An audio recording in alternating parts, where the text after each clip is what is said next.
Entertainment for One, E for One podcast. Thank you for watching. And before I get started, I want you to do a few things. I want you to share this video, like the video, but only like this vid if you like this content that I'm giving you right here. And then I want you to subscribe to the channel. I am BLT Anthony, and Prince has been on my mind heavily. I've been digging into Prince archives, not musically, but listening to a lot of interviews from some of his former girlfriends and former proteges. And as you can see, Prince is draped over the podcast, overseeing everything, watching it, even with the purple ambiance in the background. So Prince is definitely vibrant, still alive, resurrected, and in my life. This really got me thinking, like, Prince was a guy who was known to be a lover, okay? But Prince also dated and worked with musically and professionally some very sexy, salacious, sensual, seductive women. I mean, I think that Prince has probably dated some of the most beautiful, and it's ironic, no pun intended, but he has literally dated some of the most beautiful girls in the world. I mean, I just want to talk about them. I'm not going to rank them or nothing like that, because when you have nothing but fine women, you know, in your bag and nothing but fine women on your checklist, how can you rate fine versus fine? So I just wanted to talk about some of them. Sheena Easton was a woman who Prince worked with and rumored to date, actually be at one point dating. I don't know if it was true or not, but it was rumored. Prince worked with Sheena on one of her albums. I think it was her album, The Lover in Me, the 1988 album. I actually brought that record just off of the title song off the album, The Lover in Me. The song had a nice groove to it, but most importantly, Sheena Easton was looking so damn fine in that video. She had the red hair, she was moving and grooving, and her body was just looking so good. And she had just came off of her run on the season 4 of Miami Vice. So I was feeling Sheena Easton in 1988 going into 1989. So Prince was working with her. He also worked on her on Sugar Walls, which was an amazing song. Sugar Walls. Prince did that song. Prince produced, arranged, and did everything with that song. And also, You Got the Look was another majorly, highly successful Sheena Easton Prince collaboration. So Prince worked with Sheena Easton. He also was responsible for a lot of the success of Sheila E.'s career. Sheila E., amazing musician, amazing drummer. Prince and Sheila E. was actually a couple at one point, and they were even rumored to have even been engaged at one point. So, Prince was highly, heavily in her career, gave her first album, The Glamorous Life. Prince was responsible for that. So Prince definitely not only was with these women probably in a romantic manner, but also you could hear his music in their career.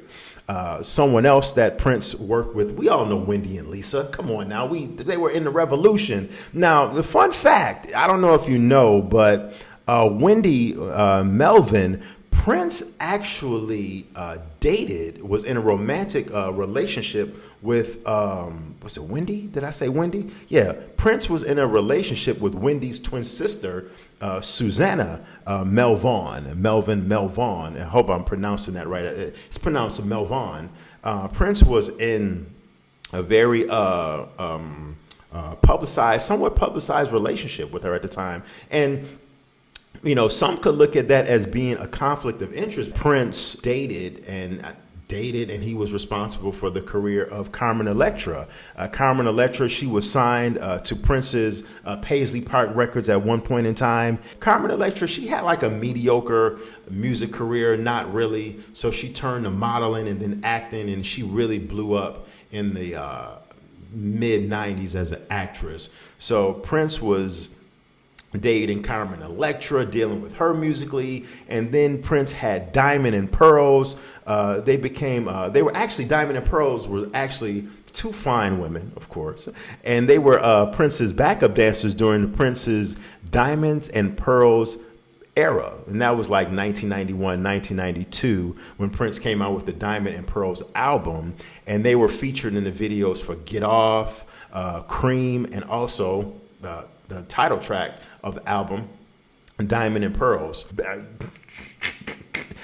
Prince was dating actress Kim Basinger, and she was a very, very famous, she really hasn't been in too many projects of late.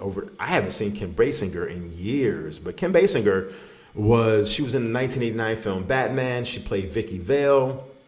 She had a very successful acting career in the early 90s, throughout the 90s. Prince actually wrote the song. It was rumored, or maybe it wasn't rumored, but Prince he wrote the song Insatiable about Kim Basinger because they had a relationship. And little do people know, Kim Basinger was actually supposed to be in the Graffiti Bridge movie. You know, Kim, believe it or not, it was first Madonna was supposed to be in Graffiti Bridge. Then it was Kim Basinger. And once they broke up, Prince got Ingrid Chavez in the movie Graffiti Bridge. But I don't think Prince and Ingrid Chavez, who was in the film, had a romantic relationship going on. Maybe they did, maybe they didn't, but she was another beautiful woman. And so, I mean, woman after woman after woman. Prince was married to Mai Tai Garcia, who was a backup singer for him at one point. And that was actually Prince's first marriage, and it lasted from 96 until 1989. Now, Ananda Lewis, remember the MTV VJ in the late 90s? Ananda Lewis, Prince dated her for a short time in 2001. And then we could start talking about the more prominent, I would say the more two out of the three were the most popular women that we know that Prince dated at one point in time. We all know about Apollonia 6, which Apollonia became co-star of the movie Purple Rain when Prince and Vanity broke up. Actually, Prince kicked Vanity off of the movie. Vanity wanted the shine from the film Purple Rain to be more spotlighted on her, whereas Prince was obviously the star of the movie, but Vanity, her demands got too high. She wanted more money to be in the film, and just her list of demands were getting too long, and the romantic relationship between Vanity and Prince was sour. So in comes Apollonia, and the rest is history. Apollonia stars in Purple Rain. Apollonia has somewhat of, I guess you could say, somewhat of a mediocre music career. She had a music career, and she was an actress. She was starred in some films, but nothing too earth-shattering and groundbreaking. Although Apollonia said in a recent in her podcast, and she has said this many times previously, that her and Prince never had a sexual relationship, a romantic relationship. Now, whether you believe that or not, that's neither here nor there. But she said that they were always just best of friends, and they never, had any kind of intimacy or whatsoever. They were just best of friends until his untimely passing in 2016. I want to talk about this woman right here, because this woman back in the day, back in the 80s and 90s, was so damn fine. Jill Jones. A lot of people do not know about Jill Jones, and if they do know who Jill Jones is, they don't recognize her, the name with the face. Basically, what I'm saying is Jill Jones was in the film Purple Rain. She was the waitress / bartender. She had the Marilyn Monroe blonde hair look going on in the film. And Jill Jones is, just a little bit about her, she's an American singer and vocalist. After collaborating with Tina Marie, she started to work with Prince as a background vocalist, and she released her first album on Paisley Park Records in 1987.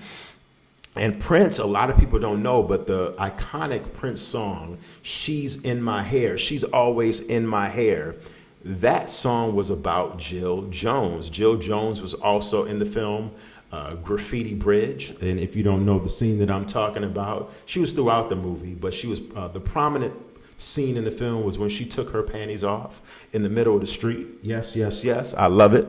And Jill Jones, she was, like I said, she was a background singer. She came out with her own album, and she also dated Prince. She was Prince's on again, off again girlfriend.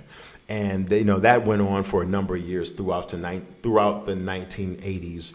Up until the Graffiti Bridge era, which was around 1989, 1990.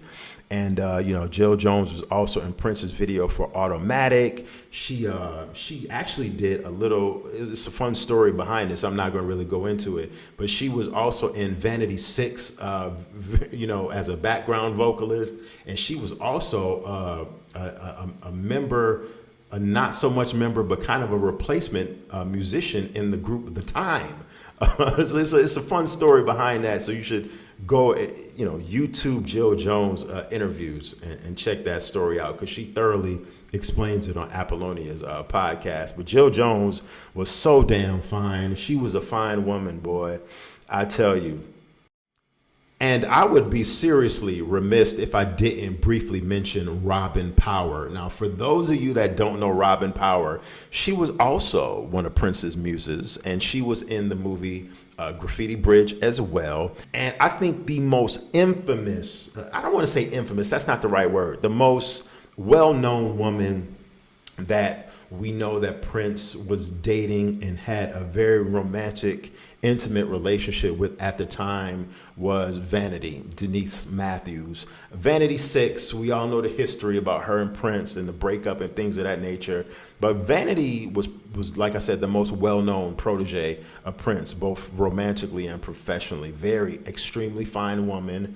Once she left Prince's stable, she went to Motown Records and she recorded, I think, 2 albums under Motown. She definitely recorded the one, I think it was called Under the Influence. And she had a single for that title track, Under the Influence. And you could check out the video. It's on YouTube as well. I actually like that song. So I think she did 2 albums on Motown, because her second album had had one very good song on there featuring Morris Day that I really liked. But her music career was pretty much a mediocre music career. After she left Prince's stable, she really didn't do too much as far as the music is concerned. She, became an actress. She had highly successful. We all know her from the Last Dragon, Bruce Leroy, the movie, the Berry Gordy Motown movie, The Last Dragon, popular movie of the 1980s. That was her most famous role. But other than that, after The Last Dragon, she was in she had a few roles here and there. She was in Action Jackson with Carl Weathers. And, other than that, she was pretty much just regulated to certain, like TV shows, like making pop-up appearances in TV shows. No movies, successful movies or blockbuster movies whatsoever. She was in an episode of Miami Vice in 1987, and she was in an episode of Silk Stockings in the early 1990s. She had another couple of TV roles, but she had a very mediocre music and acting career after that. But Vanity, she also passed away. I think it was in 2016, same year that Prince did, if not the year before. So she was very well known. Vanity 6, of course, a success of the early 80s off of the girls group. The girls, like Morris Day said, a girls group, Vanity 6. So yeah, listen, I told you my top 3 Prince proteges: Apollonia, Jill Jones, and Vanity. Now it's time for you to let me know, who do you think, what were your favorite Prince muses that Prince used to be around and have on his arm? Let me know in the comment section. Once again, until the next time, I would just simply say, have a beautiful day, have a blessed, wonderful night, or whenever you watch this. This is the E for One Entertainment for One podcast, and I will check you later. Peace.